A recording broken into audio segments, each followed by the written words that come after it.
Hello, everyone.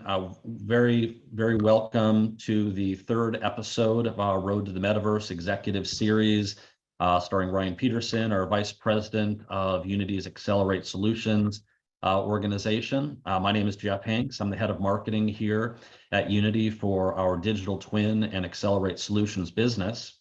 As a reminder, this series is intended to share with you some of our thought leadership around what the metaverse means, what the industrial metaverse means, what digital twin means for all different types of business. We've done 2 of these episodes already. The first was focused on very high level, what does the metaverse mean for business?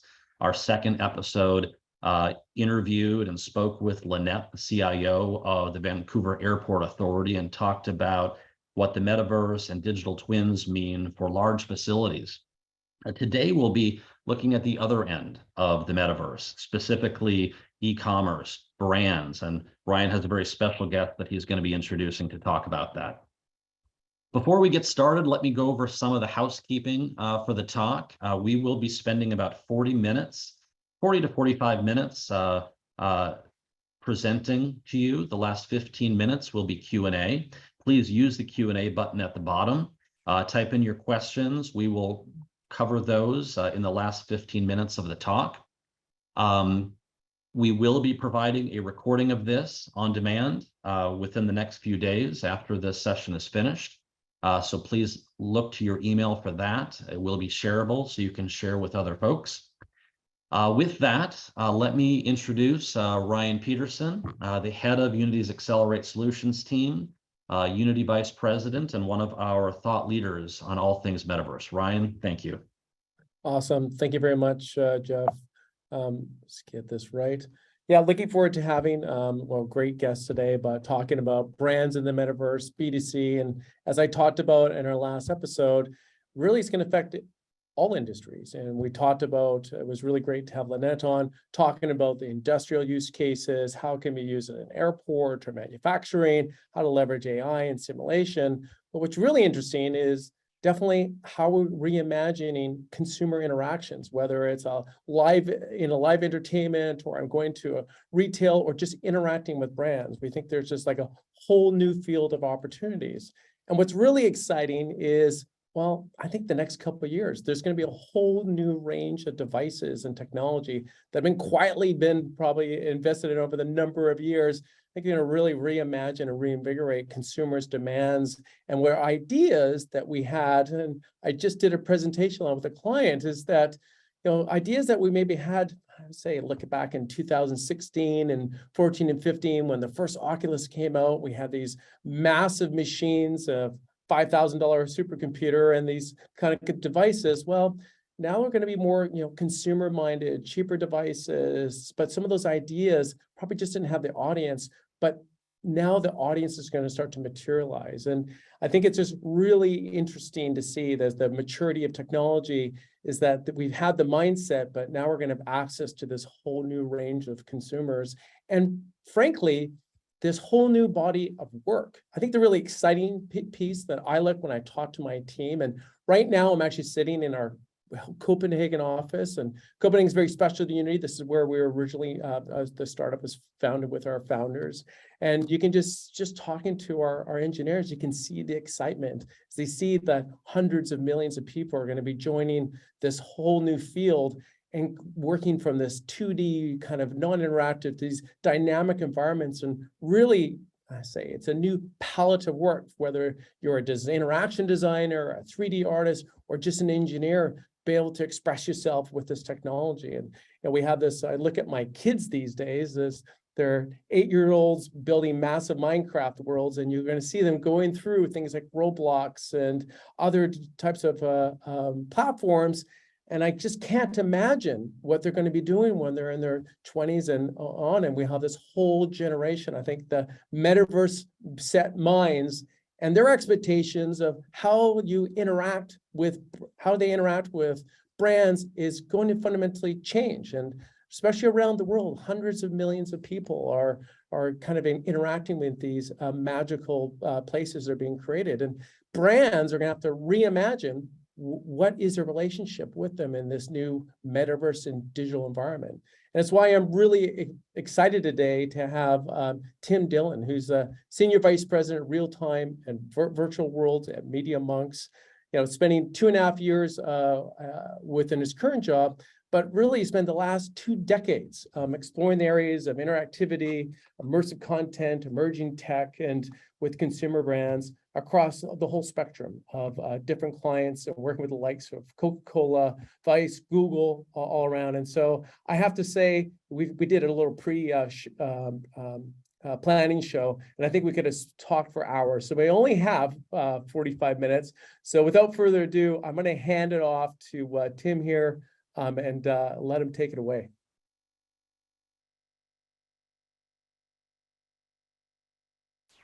Hey everyone, nice to see you, and thanks for the intro, Ryan. Really appreciate it, and thanks Unity for the invite to the session. Really great to join. I'm going to just fire up some slides here to show you what I want to see. All right.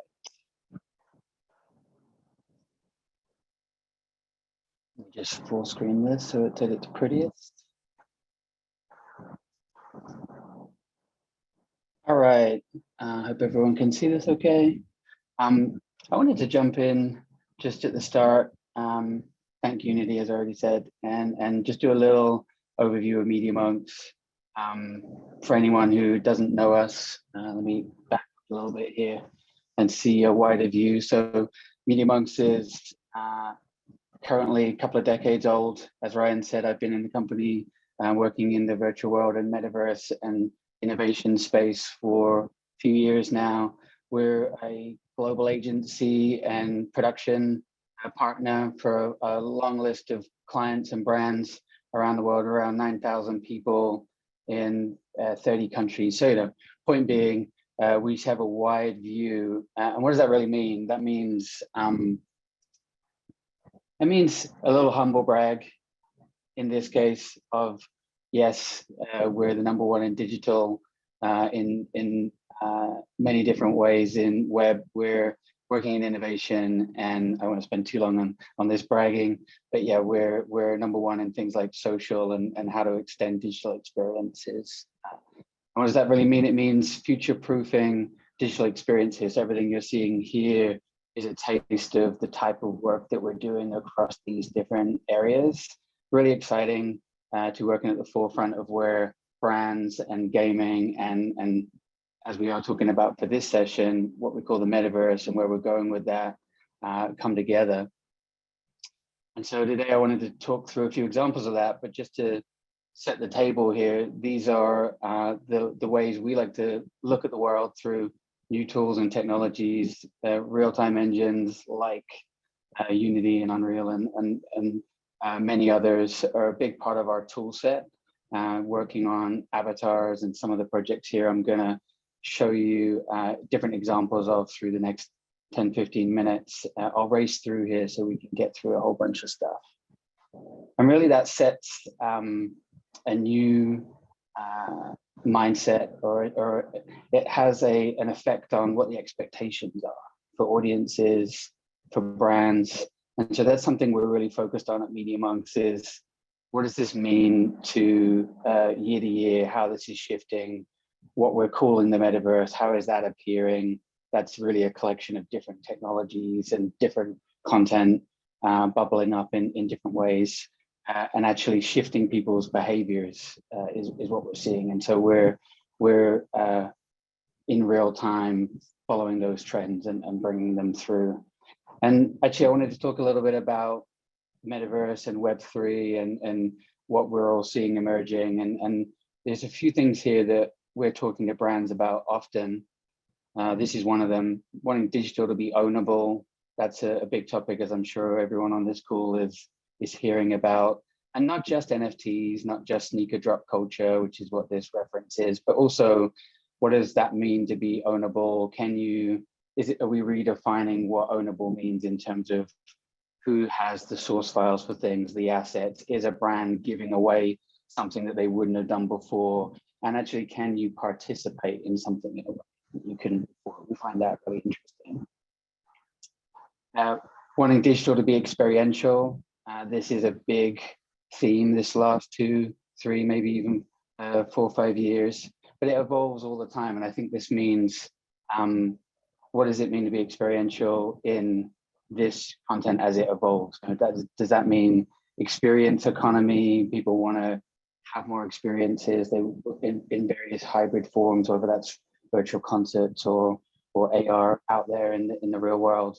And now more and more seeing people spend a lot of time in virtual platforms. And lastly, wanting things to be meaningful. So nice quote here from Riot, who we work with a lot and we're huge fans of. They've been deep into the space. Obviously, it's in their DNA to be in building IP and fantasy virtual worlds. And they have a good quote here about League of Legends being a meaningful life pursuit, which kind of sums it up, that this is becoming 100% of people's interest, not a side interest. All right, so just to pause for a second and talk about learnings. I think part of why I'm here today for this session is to talk a little bit about brands and learnings and what's working and what isn't working. So this is something that we see through our work, and I'm going to show you 10, 15, maybe 20 examples over the next 10 minutes. And this all applies to that in terms of, number one, keeping it entertaining. Entertaining is a loose word, but what we really mean here is engaging, gamification, having the right tactics so that when we are in these virtual worlds and extended worlds, that things feel like they've been thought through and the user experience is right. The second one is more important now than ever, providing value. And this can mean different things. We're redefining value in a way right now in terms of metaverse spaces and Web3 spaces through ownership that we already talked about, but also through, what does value mean? Is it because you're going to a space to actually get a useful experience? And it's a good antidote to a lot of experiences that are feeling PR first. And that's number 3, which is, maybe the third pillar here to the important 1 and 2 is, yes, things should be buzzy and talked about and start a conversation. And the way we're tackling that Media.Monks here is trying to make that a cultural conversation and adding it with 1 and 2 here so that it's not PR for PR's sake, All right, so jumping through to some examples. This is an amazing project that the team over here at Media.Monks and our larger family, Jam3, worked on for Adidas. It's called Ozworld. It's an avatar project with Ready Player Me. If you guys don't know Ready Player Me, I'm sure you do, but it's an amazing startup working in the avatar space, doing great work to allow interoperable avatars travel around 3,000 plus games now, I think, and growing. And we worked with them and Adidas to bring a high level of craft to avatars. So this is a good example of where we're bringing design and 3D and product, and also a lot of creative ideation and strategy work up front to come bring these ideas together.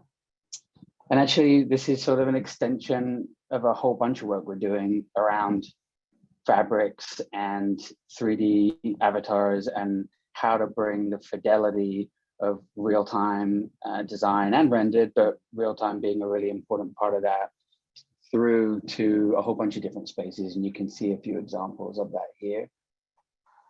And not to get too technical, this is probably the most wireframey slide I'll show you guys today, but it's an overview here of the types of conversations we're having around how do all these tool sets come together? How do we take clothing, fabric, mocap, animation, design, real-time, render, bring it all into a project?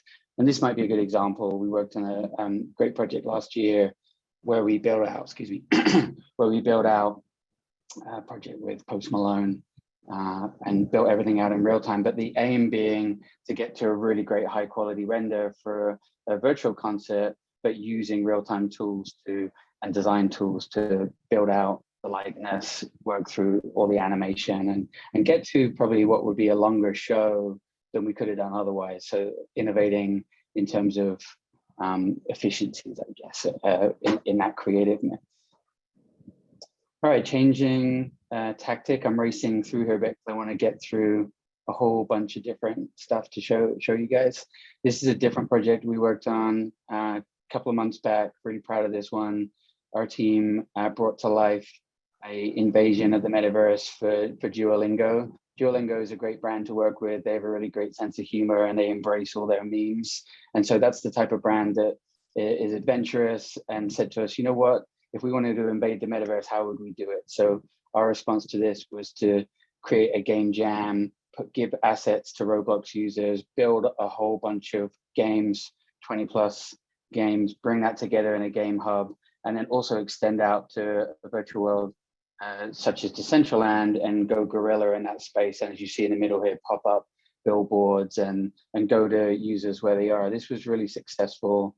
We're definitely looking to repeat this type of tactic again. This was a big success for us earlier in the year. We worked with Logitech.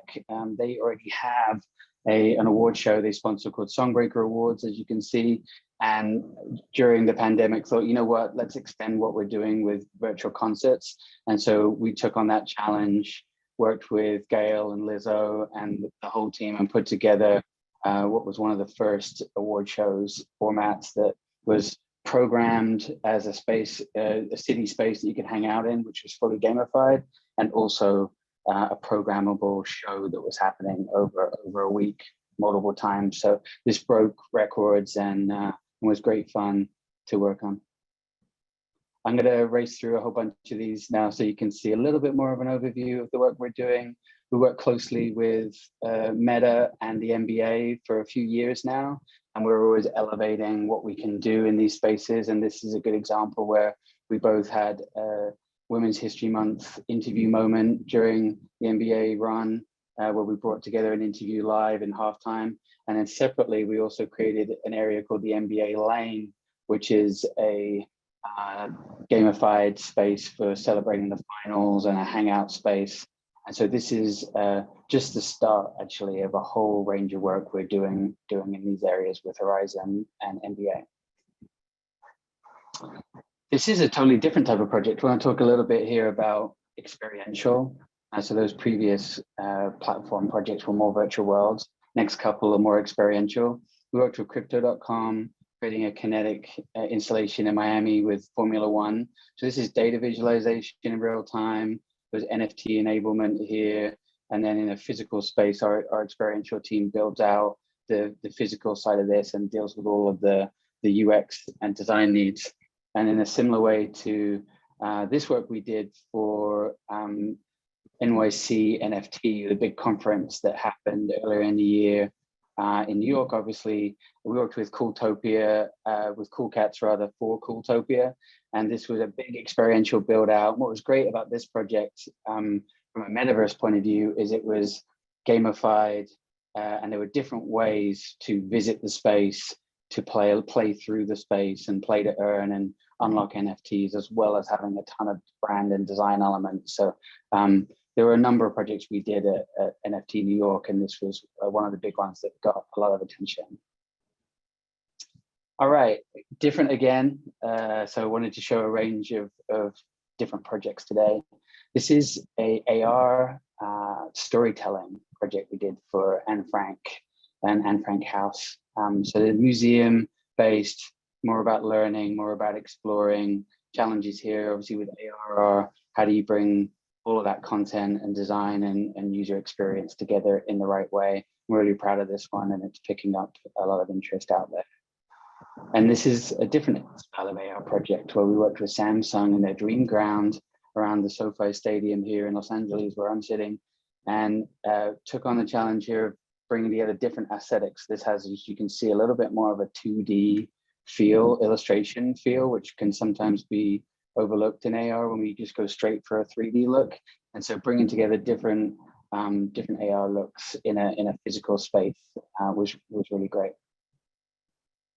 And this is a awesome project we did with Verizon and a brand called Go Noodle. If anyone here listening has young kids or just loves kid shows, then you may have come across Go Noodle, who are a big a pandemic kind of success story where they were entertaining kids as they were before and during. And so this is one of their characters, Terry, Coach Terry, and we brought him to life in real time. And this was a mocap character interacting with a live action XR stage-based character, and then broadcasting out to classrooms as in real time and using some overlays in that feed to have interaction. So this is the type of brand placement work which we really want to extend into and bring characters out of their world into new spaces.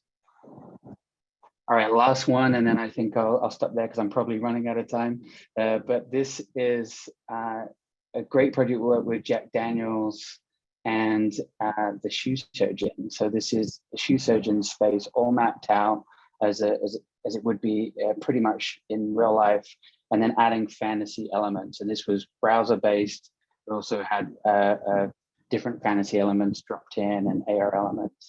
And so we were able to work with a kind of a collaboration there of a mainstream brand like Jack Daniels and a culture influencer like the shoe surgeon, and bring that all together in one project.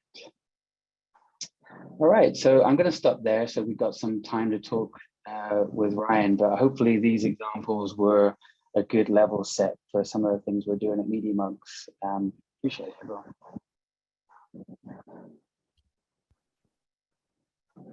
Awesome, Tim. Thanks for that. I think we'll after once you will one of my first questions, which I think is really interesting. We talked about a lot in my first episode, is like where to start. And you mentioned like Roblox and Decentraland and things like Sandbox and VR Chat. Like there are some like established platforms. And how do you kind of work with clients on like where to start and experiment with some of these almost exhibitions, activations in these new worlds? Yeah, it's a good question. As you'd imagine, it starts with the conversations with the brand. We put together teams of creatives and technical directors and game designers, and attack the briefs. But they're not always coming in as briefs. Sometimes they're coming as ideas, and then we're together collaborating and figuring out where to take things. So sometimes it's brief, sometimes it's not. But yeah, we start with putting together the right minds, and then look at the questions. Okay, what does it mean to take a brand into one of these spaces? You know, that's usually the starting point. And is there a moment, a cultural moment in the calendar? Is it, like you saw in some of the examples I gave, is it an award show, or is it a longer endeavor? Is it more about actually building on something over time and starting somewhere? So this year, 2022, we've seen a lot of conversations around, okay, where do we start? You know, and last year and the year before, from 2020 onwards, as this metaverse trend, as we talk about it, has been emerging. And so I think the question we've been answering a lot is, okay, where do you start? But always with that longer view of, okay, if we opened a virtual space, or we start down this augmented reality project, can we build on this? Can we do more on it? You know?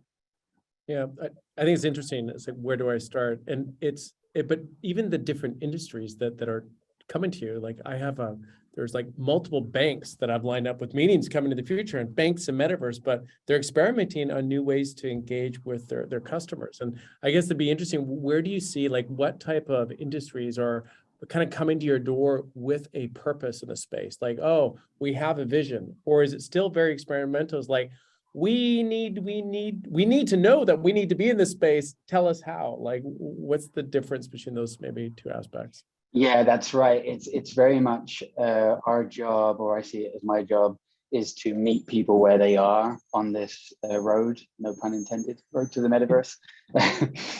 Meet them where they are. And actually, you're right, like some fashion and luxury and apparel brands have been thinking deeply about this. And so we'll knock on our door and say, hey, we're already well down the road here, and we want to talk about these types of projects. What do you think?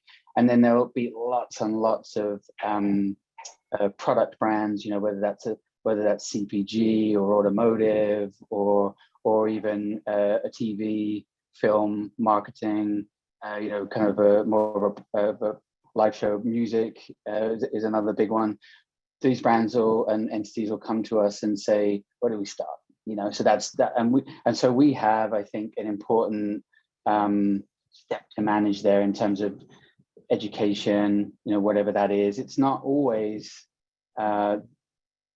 just straightforward to say, oh, this is just a metaverse project. Actually, sometimes projects come in and you're like, actually, no, this is more of an experiential project with metaverse elements, or this is actually a social campaign or a film campaign, but actually it's sort of metaverse adjacent, for want of a better phrase. So we see the short answer is we see all industries right now, which we're really happy to see. Everyone's interested in this because they see it as a way to test and learn. And I think more and more of our clients are seeing this as potential incremental revenue too. Yeah, I mean, it's interesting. I mean, my first episode, we talk about being blockbustered. So you didn't invest, and then you just, by the time you realize you have the aha moment for your business, it's too late.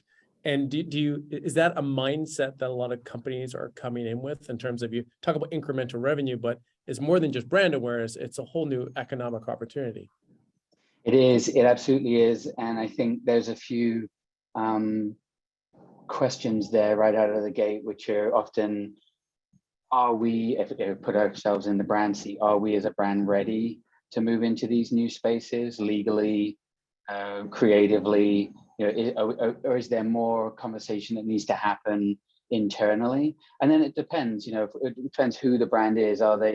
Is it more native to them anyway, or is it something where they're actually stretching? And I've been surprised on the types of brands that we've been working with and clients that have taken that jump versus others that haven't, that have said, you know what, we're going to wait 6 months and hang back here.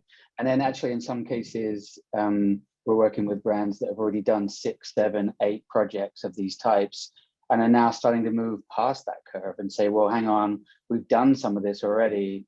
We're looking for that extra value and that extra meaning now that isn't just the test and learn PR cycle of this, So you actually do have, I think at this point, at the end of 2022, some brands out there on that top 20 list moving beyond. They're the front runners, Yeah, and extending leads and positions, because I think there is like a lot of positioning going on, even between, and someone commented, like the Web 2 players are like investing heavily in the space and don't want to miss out. And it's like knowing when to kind of move into the space. And I guess wouldn't mind getting your opinion, like on NFTs, crypto. You even showed it, so I'm gonna open up to the subject. But do you find like people, or has that been, we had a big kind of explosion and then crash, but it seemed to be, I mean, I hear it's integrated and people really still thinking about it as an aspect of, digital ownership is part of a strategy. Yeah, I think that's right. And we see this, and I see this as a big roller coaster of a ride we're on. And that's been true for the last 20 years, all the innovation areas I've been working in. Everyone here and a lot of people on this session probably remember the VR boom from 5-6 years back. And then before that, the big digital push around .coms going back to when I started out in the industry in the early 2000s. So we've seen some of this before, but it changes and it evolves and actually improves, I think, as it goes. So I think our view as Media.Monks is that digital experiences is table stakes. This is happening. What version of that happens is interesting. And certainly crypto, NFTs, it's early, NFTs is early. There's a public opinion kind of PR battle. Obviously, we're all seeing going on out there. Some people love it, some people hate it. That's okay. That's true for a lot of things out there. So that's just kind of the weather, of the innovation space we work in. But certainly, we see things like Meta and Zuckerberg and all these types of news stories out there. And we're big Meta fans. I think I give props to that whole team for really pushing through all of that PR noise and just getting all of that work done. It's going to be really interesting to see, as well as Roblox and Fortnite and all these things, how they bubble up. Yeah, and I do agree. It's fascinating. I mean, I don't like Unity. We're actually fans of everyone you just talked about because it's an area for where more creators are happening. It's like that's where the innovation. And I'm going to quote you the weather of innovation space. I mean, that there's something about that, because it does come in storms, even in our own company. Like, we're working on what? But that's the stuff. It's about experimentation. I call it being on the front edge of creation. And so I guess it'd be interesting. There was a great article just recently I read about, like, 30% of like agencies' business will be in some sort of metaverse enabled space. So really, I talk about like rethinking and retooling your own workforce. Do you see that? You talk about game designers and transitioning UI UX, like it's brand new field. Like, how is Media.Monks, or you think the different agencies, how are you and your industry going to have to transform for this work?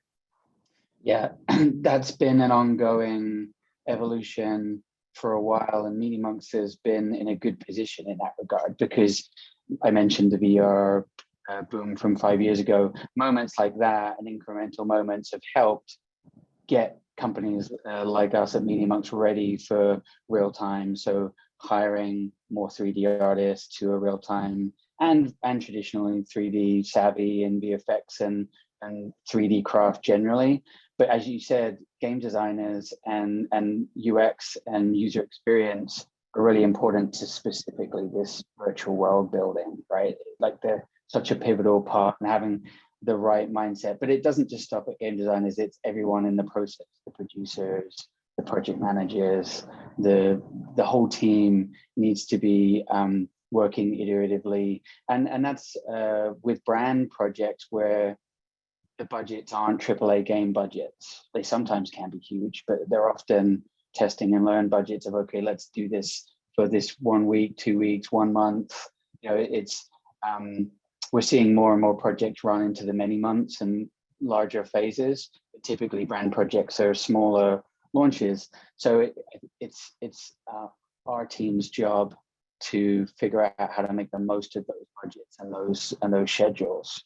And so that's where we've got it down to an art, I think, which is propose the most ambitious ideas you can and get as much creative and game design in there as possible, but don't overshoot so that these projects don't land successfully, Well, then this in game development, I mean, especially I've been in the industry for 20 plus years, and been a lot of projects that have been late and have failed and all sorts of stuff. But usually it's just overly ambitious. It's the simplicity of connecting to your user. And so I was working on these slides, and I thought like consumer relationships. It's like focusing on that. And do you think that that over time, like maybe we'll call it the Roblox, Fortnite generation that are coming up, but do you see brands actually thinking it's not just about access to the metaverse? It's like, wow, we have this whole new set of users coming into us. How are we going to respond?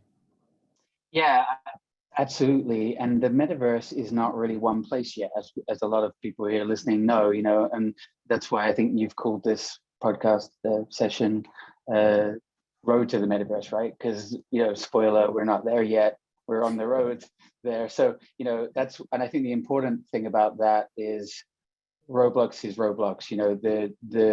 There's a weirdness that you can embrace on some of these platforms. And that's true of that Duolingo project that I presented, where you can actually lean into a certain platform and say, hey, this audience loves building things. They love game jams. They love wearables. They love a particular dynamic. Let's look at that, as opposed to a Decentraland, which might be something where we're using Unity, we're building assets, we're dropping in, and we're doing a more guerrilla type approach. So yeah, tailoring the approach to the platform. I can't wait until this is all more interoperable and you can swap one thing to another thing. Whether you beat me my next question, by the way. that was definitely it. Interoperability. Let's put a bet on how long that takes. But I think we are seeing positive signs across the industry. I think of people building standards groups, trying to look at what those formats would be. And I think it's a choice on the platform's part to be how open or closed do they want to be for whatever given reason, and what's that roadmap.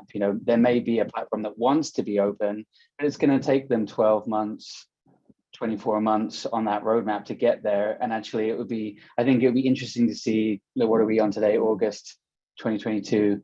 Let's see where we are by August 2024, 2 years from now, because there is a lot of heat around interoperability and opening up. So curious to see how that goes. Yeah, it's interesting. Like even on the industrial space, there's a concept we call it like meta twins, which is like interoperability between different digital twins. And the fusion and opportunity when you start combining data sets, you're like, there's a lot of like new possibilities and that kind of come out of that. And so I think that's also the really interesting point is, and you mentioned Ready Player Me, who I am also huge fans of. I think it's an amazing startup, but they're solving that problem. So here's another question for you.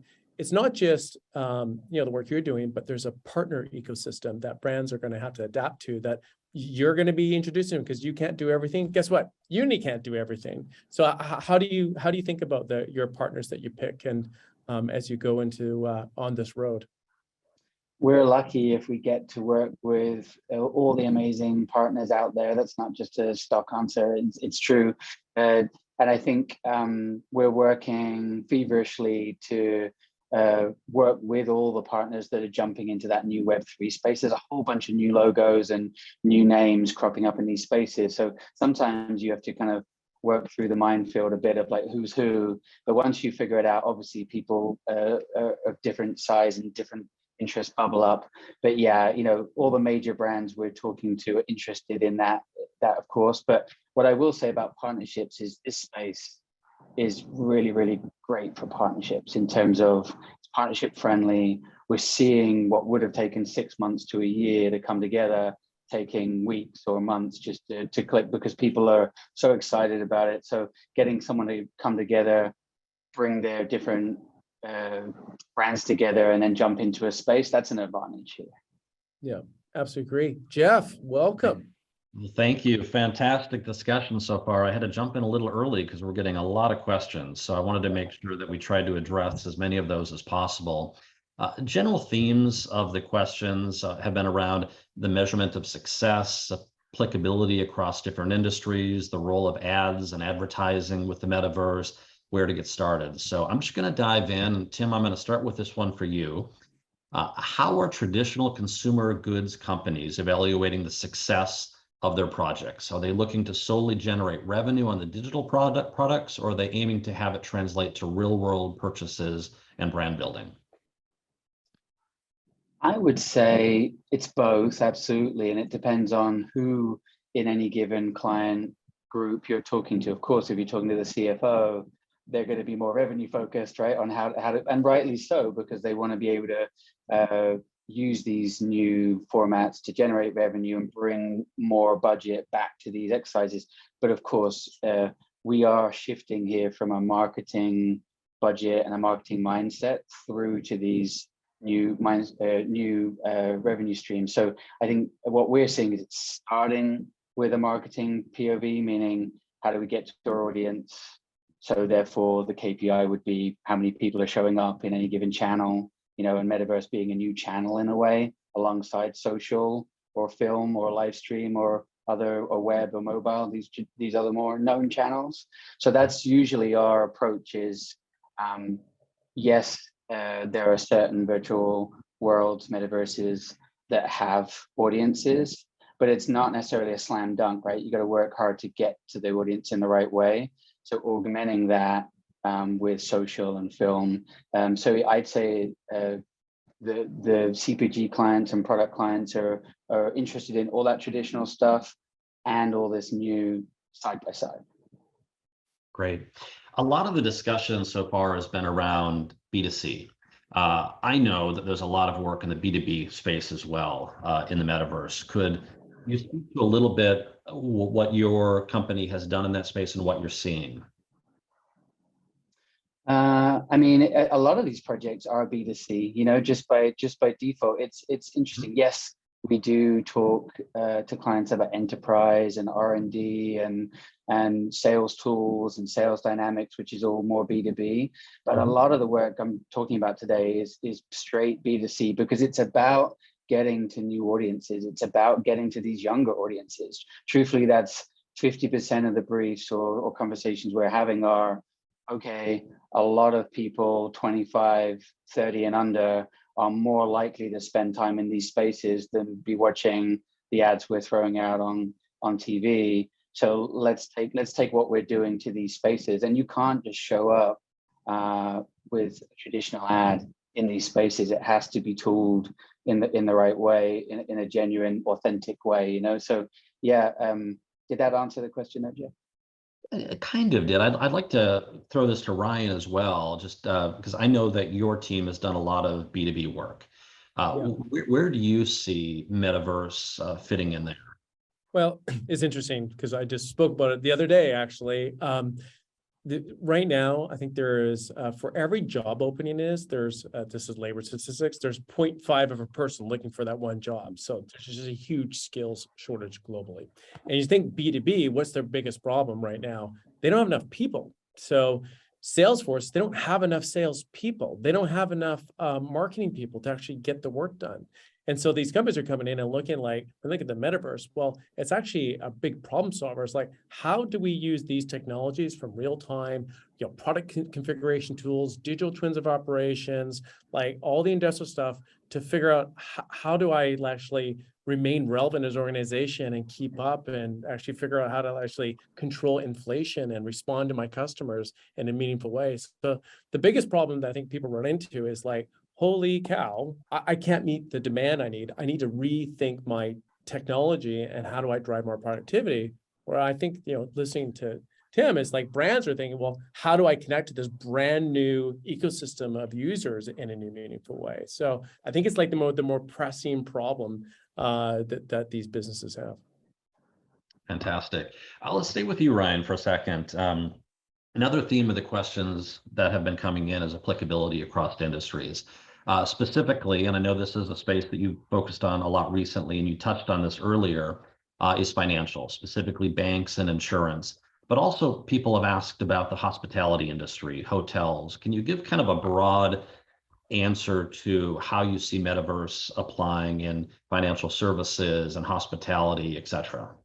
Well, I think it comes down to, number one, it's about how do you connect to your customer wherever they are. So really rethinking that customer experience. And one of the big things is, very simply, does it make sense to go have a personalized experience and walking into a teller? Well, probably not anymore. Like I think and if you do actually go to the physical space, how do you make it way more from a user experience standpoint, like much more tailored to you? And so I think there's this process that's going on, at least on the financial side, is like there's just a lot of opportunities on how do I engage with my customers. Again, I go back to that problem of like productivity is really thinking and engagement. And then on the hospitality side, I mean, I was just on a presentation just before this and getting a demo of like training. Again, it goes back to the staffing. It's like training and onboarding people in virtual experiences in a meaningful way, and especially around safety. So we think of these experiences that are multiplayer and using analytics to drive better outcomes for business. So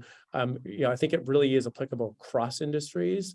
But happy to give us a call. I'm sure Tim and I will take either of those conversations to go deeper, because the brief is, who is your user? That's where you need to start. In fact, that's a great note. As I said, this is our third webinar. We've had multiple people reach out to Ryan directly through LinkedIn. If you do see an opportunity that you'd like Unity's help or Media.Monks help, feel free to do so. Let me throw a softball at the two of you. This was kind of a fun one. Ryan and Tim, could you explain if Media.Monks is a competitor to Accelerate Solutions, or do you collaborate and complement each other? I'll let Tim answer, and then I'll pile on whatever direction he takes it. Competitors, never.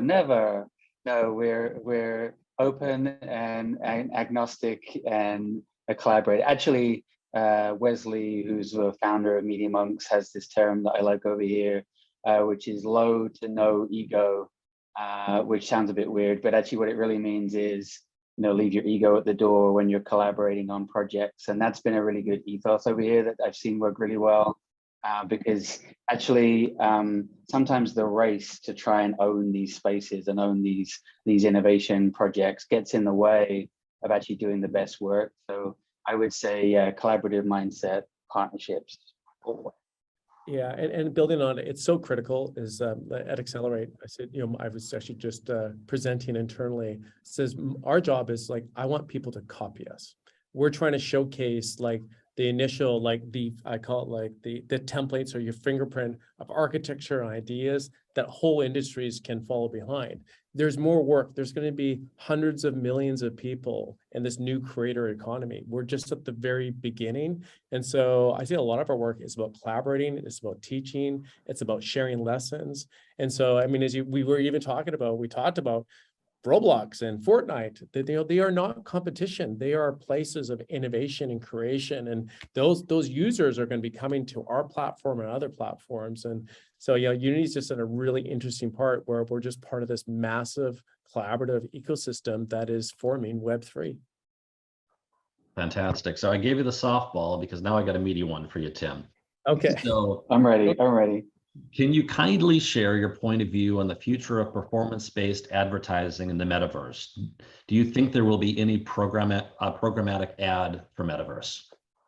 That's not hard. That's not a tough one. Yeah, I could talk about this all day. We have a whole bunch of folks working on performance ads over here at Media.Monks, all kinds of different flavors of it. But I think what we're seeing is some really great startups working with new ad formats in virtual worlds. And a format that I like that might be interesting for people to check out. There's this, in a partnership mindset here, there's a company that we're talking to called Super League. I don't know if you've come across them. Super League have ad formats where it's portal based. So you're dropping in your doorway from a popular game into your content and vice versa. And there's different rules of engagement around how that happens. And it's tracked. And I know obviously within the rules of these platforms, because somewhere like Roblox obviously is under COPA guidance to protect their audience, but within the areas that you can get that data, you're able to then move around. There are traditional things like billboards and ad formats, and those are really useful for getting parts of the campaign in and out of these spaces. But yeah, it's short answer is it's still early, but we're keen on performance and tracking and success-based ads. But I think we also need to be wary of not just loading up these worlds full of ads, and the users don't want that.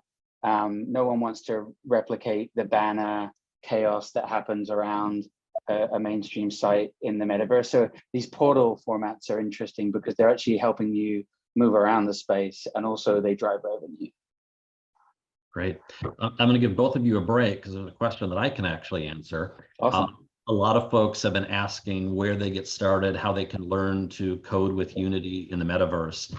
We have a sister series to this called the Creator Series of Road to the Metaverse. We have monthly episodes that are designed for developers, people getting started in coding in Unity and creating for the metaverse. We also have over 750 hours of training on our Unity Learn platform. So, feel free to go there. It's a great place to start. Look at that, I answered a question. So let's go back to you, Tim. As you engage with brands, does the topic of IT protection ever surface? I'm sure it does. How do you deal with that and ensure that you're protecting the brand's IP and not putting it at risk? It depends a little bit on the brand's maturity with their IP. And for example, if we're working with a brand that's already made video games, then they're already pretty knowledgeable about what can and can't, and they'll have already been categorizing what can and can't live in different places. If it's the opposite and it's a brand that we're working with who's never been in these spaces, then we as an agency map that out. We do risk assessments as part of our upfront on a project. We'll look at how, let's call it a toy or a product, moves through different parts of the project. But yeah, it's totally manageable in the sense that it's almost traditional IP rules about licensing and where something can or can't exist. But what I have found interesting in these new spaces is how are character and identity used. Can a character from a TV show or a film or a piece of IP, let's call it Toy Story, can Woody in Toy Story be represented just as Woody, or can you embody that avatar and now you're giving that character a different life that it didn't have before. So there's some identity and ownership stuff in IP, which is on the edge there of what people are used to. Yeah, I'm going to ask you a question then, because building on this thread, like a digital human, I mean, is that something that you're getting more and more of, where people coming in and like, what is a digital human and how does this apply to my metaverse strategy? I think that's a question that we get a lot. I'm curious how many people are thinking of going down that road of creation. Oh, yeah.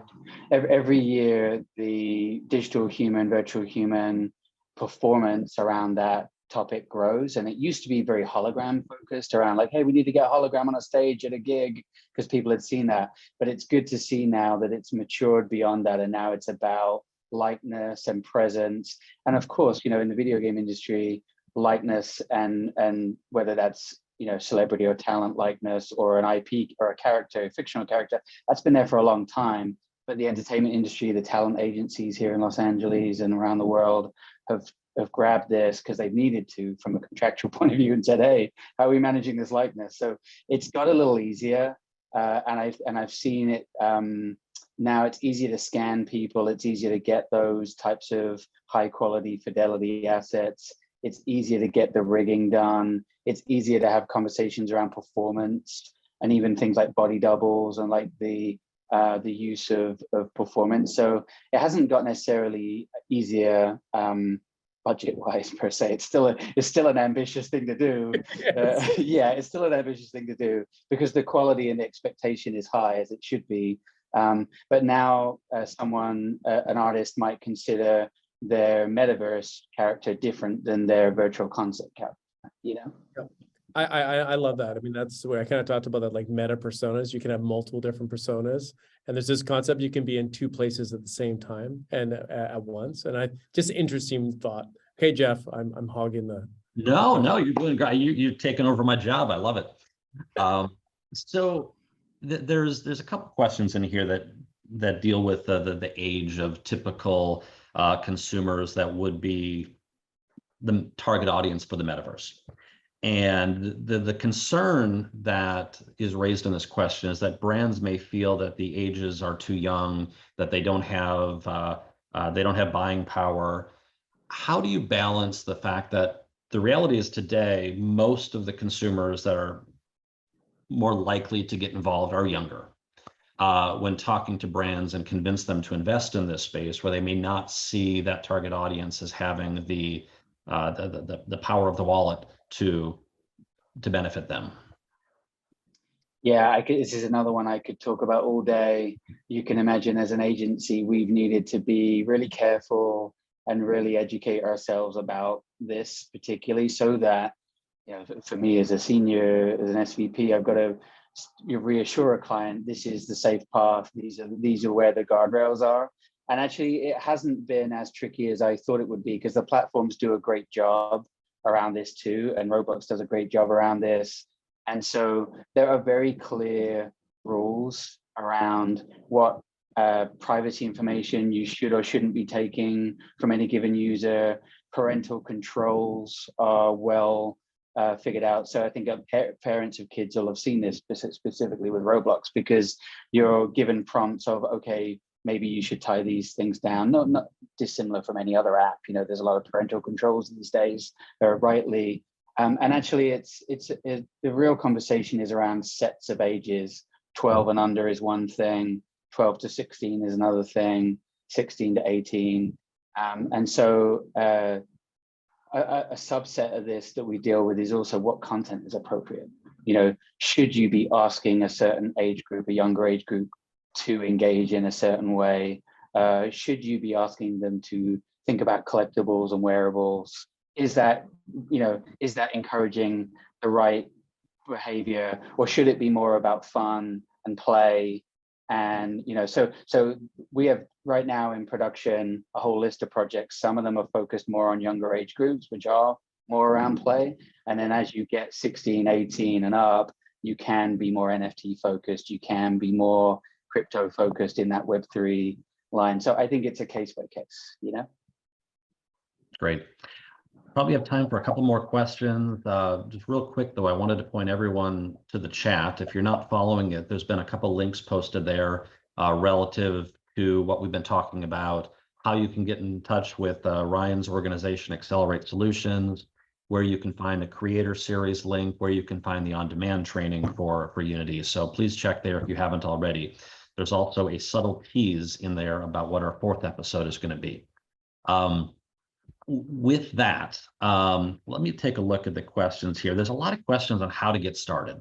I've heard you give this answer many times before, Ryan, and I'd love to hear you give it again. Specifically, and Tim, maybe you can weigh in as well. How do I get started in the marketing agency world with the metaverse? What are the first things that you recommend doing if I'm interested in the metaverse? Well, I mean, I'm going to softball this one over to Tim, but I mean, I say this, you always just start with your user. I think that's the key thing, and identify and how you're going to engage. And I think it's not about the experience, it's the user, and then work back to your brand. And it's a new, what I think is really interesting, it's a new body of work. It's a new field that we talked about. You're integrating game design mechanics in terms of consumer interactions. So these are new areas. So it's about also exploring your user, because your user's changing and how your approach is going to change. All right, Tim. Yeah, I think that's a good answer. And also, there's no bad way to get started. And getting started means different things to different disciplines.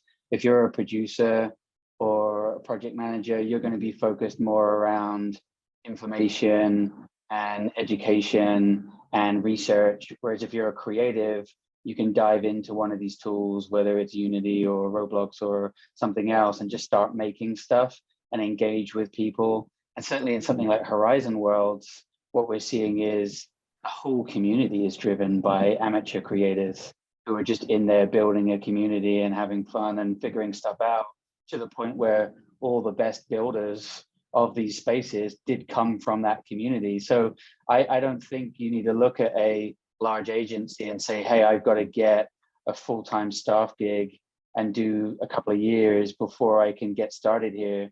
I think you can get started today and just jump into one of these platforms and actually in a very short time become, with a humble attitude and a low ego, a lot of collaboration, you can learn a lot. There's no experts in these spaces. Anyone who's claiming to be an expert in the metaverse is, as we know, going to not be that expert by the following day. It changes so quickly. So I think that's a huge opportunity to anyone who wants to get started, that you can feel confident that this is a fast-moving space that you can be involved in. There's no barriers to entry. So, and of course, just get in touch with the agencies and companies you love and say, hey, I want to work with you, and most of them will be ready for that.